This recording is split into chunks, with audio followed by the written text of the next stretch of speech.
mean, it depends on what specific aesthetic criteria we're judging it on, right? Mm-hmm. I mean, if we're looking at whether it's beautifully lit, and if it has a tightly woven plot, and each character's fully developed, then, I mean, yeah, we're gonna give it poor marks. That's exactly what I'm saying, right? It's up to the filmmaker to create that aesthetic that you're talking about, whether it's a comedy or a drama or even a cheesy action flick. See, that's where I disagree.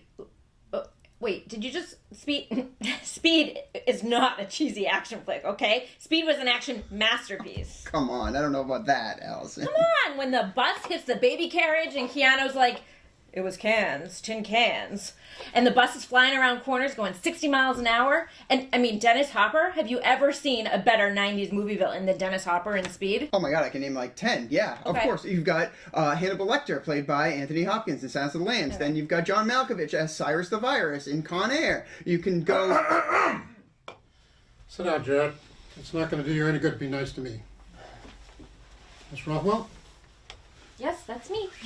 Well, I will say you're the only good thing in this otherwise, so far, muddled and ununderstandable, incomprehensible show.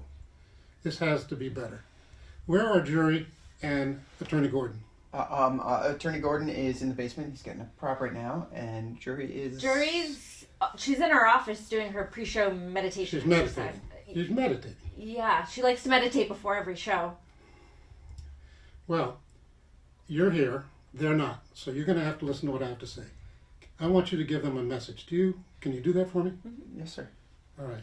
This show has to be educational. It's in the fall schedule, so it can be an educational. Now, I don't care. You can jazz it up with stuff if you like. But in the end, the viewer is supposed to learn something. You understand?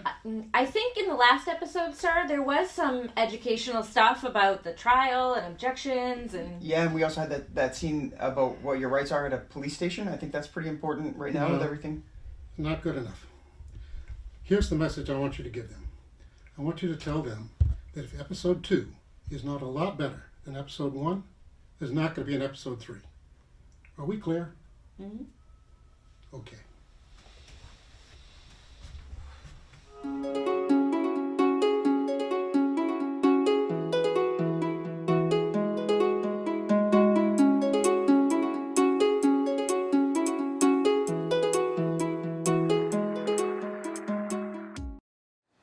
Hello everyone, welcome to Legalese with attorney Nick Gordon and Juri Love. I make the legal system fun. And I make fun of the legal system. And with that in mind, let's get started with everybody's favorite game show, Know Your Criminal Procedure. Juri is going to be our game show host, and she'll be describing events that happen at various stages of a criminal case. Each event she describes will come from either an arraignment, a pre-trial conference, or a trial. Now, we are going to need a couple of brave souls from the audience to play our game show contestants. Let's see. Yes, you, young man, right there. Come on up. You can be a contestant. Absolutely. One more. Oh, okay, great. You, ma'am, with the big floppy hat. Fantastic. Thank you for having me on the show. I think the people who are sitting behind you are thanking me right now. Okay, all yours, Juri. Young man, why don't you come over here and be a contestant sitting here? The first contestant to 5 points will be our next champion. Contestants, are you ready? Ready. The magistrate reads the charges to the defendant. Arraignment. Correct. The prosecutor and defense attorney discuss the case and begin negotiations. This must be pre-trial conference. Correct. The judge rules on preliminary motions to exclude or limit the evidence. That would be at a trial. Correct. The prosecutor provides the defense attorney with a discovery packet. Obviously, again, this is a pre-trial conference. Please let me know if questions become challenging. That's correct. The defense attorney just filed a motion for required finding. jury trial, I think. Even Potato Farmer know this. Correct. The prosecutor asks the judge to hold the defendant under the dangerousness statute. Pre-trial conference. I'm sorry, that's wrong. Arraignment. I know this because my girl Slava, she murdered someone, stabbed the DJ many times because he played the song I'm blue, dabba dee dabba die, dabba dee dabba die, die. The song, it made Slava homicidal. That is correct. The magistrate swears in the first witness. It's trial. I am winner. I did this for you, Slava. I did this for you. We get whole team of lawyers. We work on the appeal. We get Nick Gordon. We get every lawyer we can find. We will win. We will win. Okay, great job. Slava, we're here for you. Our heart goes out to you. All right. Okay, cut. Nice job, guys. Nice job. Lunch is ready. Let's take 30. You got it. Thank you. I'll grab you a sub.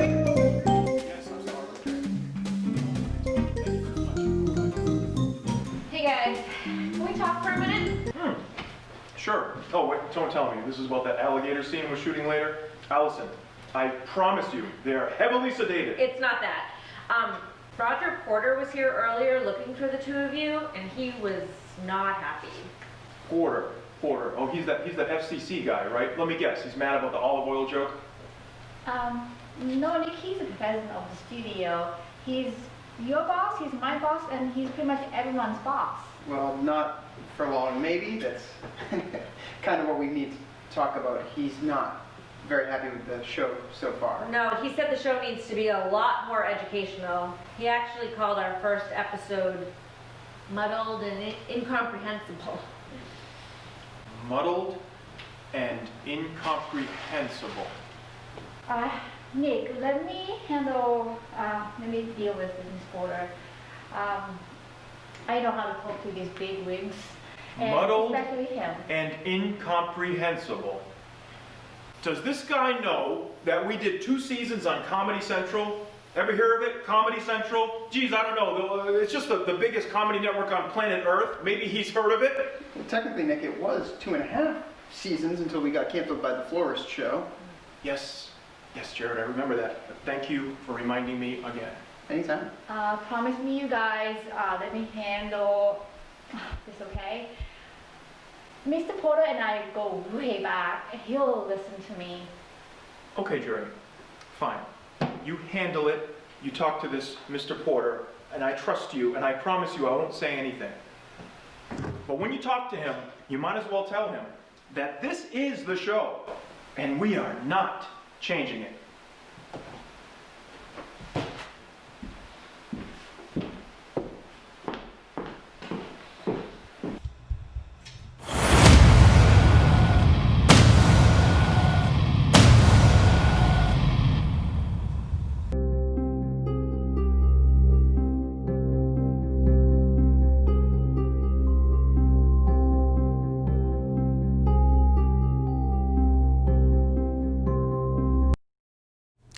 Well, it's the moment you've all been waiting for. It's time for everybody's favorite segment, Is That Legal? And here today with this week's legal dilemma, please welcome Emily Rains, everybody. Hello, Emily. Welcome to the show. How have you been? I'm all right, Attorney Gordon, but lately I feel as though I've been put through the bloody ringer the way my next door neighbours are treating me. I'm beginning to wonder if any of this is legal. Well, lay it on me, sister. Well, it all started when a young couple moved into the lot next to mine. I've got a summer home in Marblehead, you see, and she's a rather successful hand model, and he's an actor on a new television series about a florist who can read minds, and they've been quite unneighbourly as of late. Well, what exactly have they been doing? Well, there's a long driveway between our properties, you see, and I use that driveway to go to the beach at least once a week. I haven't been at all. They park this ungodly, ghastly motor car there, which I believe is called a Humdinger.